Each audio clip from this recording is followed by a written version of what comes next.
le câblage simple, comme je suis en train d'expliquer toujours depuis le salon. Le salon, il y a son entrée, il y a la sortie qui part vers le couloir, vers les chambres et autres. On a deux points lumineux, la lampe centrale et la pique. Ici, là, dans le premier cas qu'on va prendre, c'est un cas où c'est notre boîte de dérivation. On va vous dire, ce que j'essaie d'expliquer ici, là, c'est comment faire aussi des économies et voir quel est le moyen le plus facile et le plus économique possible. Comme j'ai deux lampes ici, chaque lampe va venir, viendra ici à la boîte de dérivation.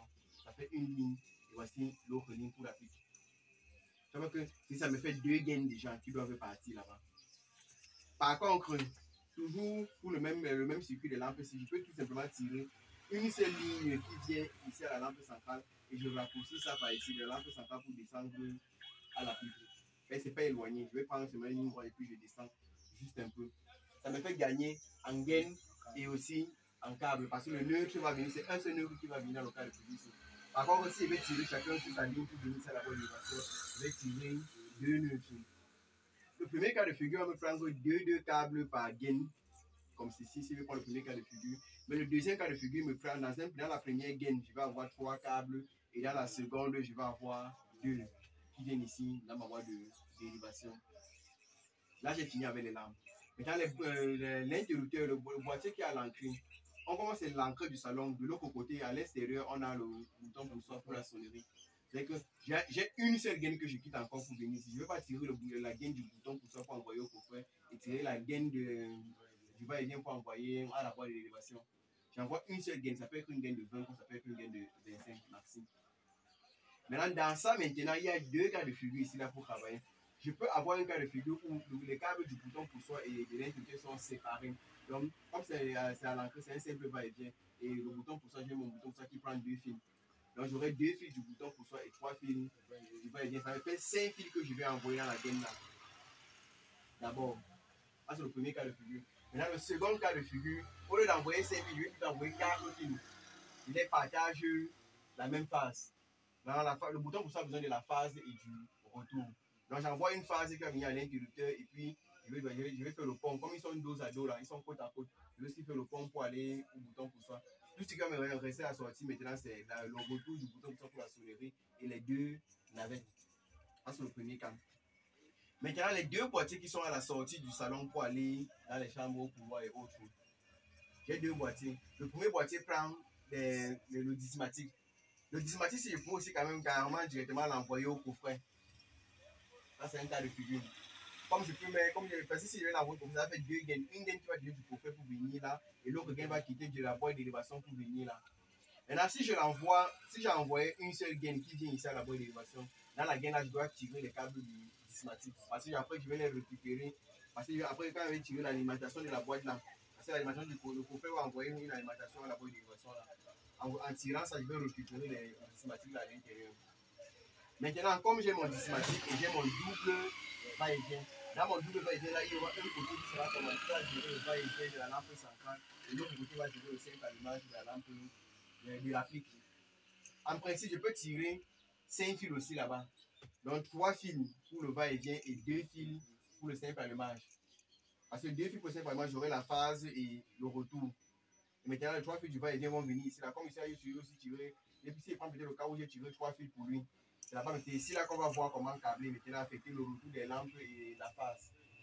Donc, sur l'indicateur double va-et-vient, si j'ai deux cas de figure, je peux tirer 5 fils, comme je peux aussi tirer toujours 4 fils.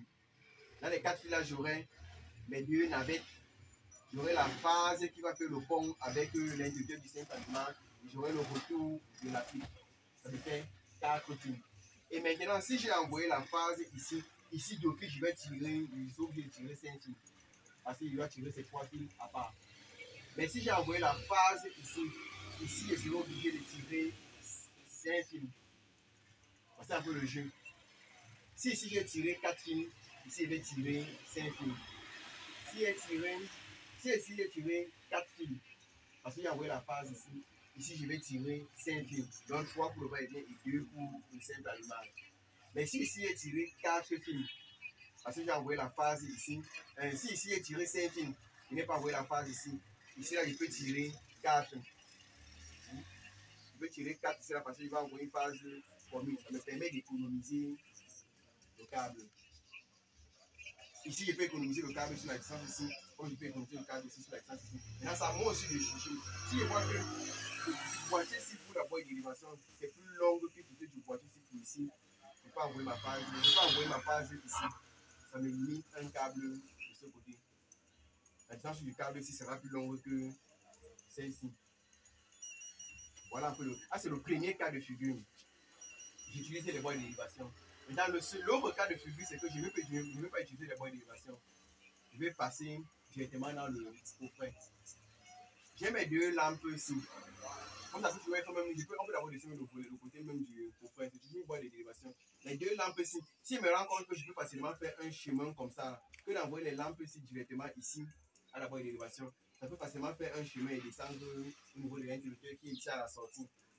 Ça va me permettre de limiter aussi un certain nombre de câbles qui doivent venir. Parce que les câbles, s'ils viennent ici à la boîte d'élévation, il faut encore qu'on envoie le retour pour venir récupérer. Or, si ça tombe ici, les retours seront directement à ce niveau. Parce que si ça tombe ici, j'aurai 3 fils qui vont venir ici à l'interrupteur, parmi lesquels il y aura le neutre. Dans les 3 fils qui viennent à l'interrupteur, il y a d'abord 2 fils qui vont être utilisés ici comme retour. Maintenant, pour revenir ici, j'aurai les navettes d'abord. Et puis maintenant, j'aurai le neutre. Tu vas voir que ici, là, j'aurai seulement 3 fils qui vont partir. Il y aura les navettes et ici, il y aura une phase, il y aura la phase, ça va faire 4 fils. Il y aura la phase pour le simple allumage qui doit revenir. On aura phase, neutre et les navettes. Ça nous fait 4 fils ici que je vais envoyer ici. Là, c'est quand il voit ça. Là, c'est peut-être quand j'ai décidé de ne pas passer, de ne pas tirer la lampe ici directement ici. J'ai envoyé ça au niveau de l'interrupteur. En tirant maintenant le câble dans la gaine qui va déjà venir ici à la boîte d'élévation, je dois tenir compte qu'il y a le neutre qui doit aussi venir là, parce qu'il va venir récupérer les neutres, les lampes là. Ça, c'est un autre cas de figure. Ça se comprend. Est-ce que ça comprend?